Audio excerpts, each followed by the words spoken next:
nous sommes bénis par votre présence ici au secteur Génération Joël, secteur ville.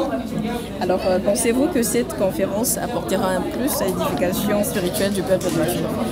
Oui, même si elle s'arrêtait aujourd'hui, elle a déjà amené un plus. Mais nous continuons parce que nous avons dit c'est 8 jours, mais ça a déjà apporté un plus.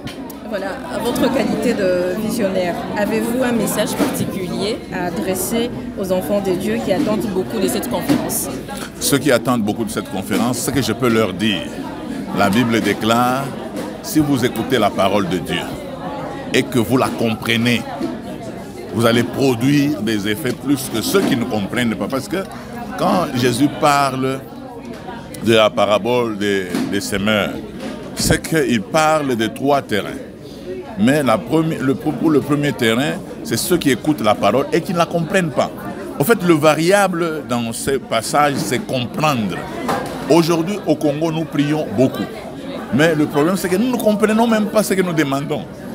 C'est que Dieu aimerait que nous puissions arriver à comprendre la parole de Dieu. Et on ne doit pas la comprendre en allant seulement à la théologie. Non, non. Parce que cette parole, elle a été inspirée. Nous avons besoin du Saint-Esprit pour comprendre quelle était l'idée de Dieu en écrivant cette parole. En écoutant votre message de ces jours, vous avez beaucoup plus martelé sur la prophétie, les prophètes et les pasteurs. Alors, le peuple de Dieu doit attendre quoi des pasteurs et des prophètes? Ce qu'on attend, c'est qu'il faut que nous puissions travailler en synergie pour le perfectionnement des saints. Nous voulons avoir des saints qui sont perfectionnés. Nous ne voulons pas avoir des saints qui n'ont que des prophètes comme père. Non, nous voulons avoir des saints qui sont perfectionnés parce qu'ils ont été au pied des apôtres, au pied des prophètes, au pied des évangélistes, au pied des docteurs, au pied de tous ces ministères-là. Ainsi, la Bible déclare, tous ces dons ont été donnés pour le perfectionnement des saints.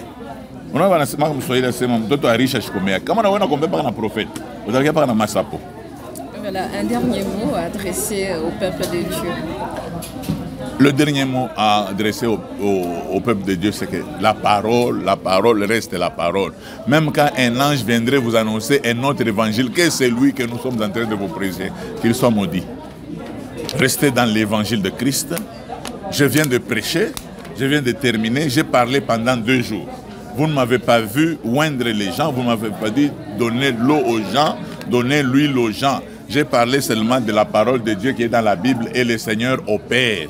C'est-à-dire que nous disons à toutes les générations, nous sommes en train, demain nous allons mourir. Et nous allons vous laisser quoi? Moi, j'ai parlé de la Bible, je vais vous laisser la Bible. Parce que je vous connais. Si je vous laisse l'eau, vous resterez utiliser le mazout. Je vous laisse seulement la parole de Dieu. Que le Seigneur vous bénisse. Amen.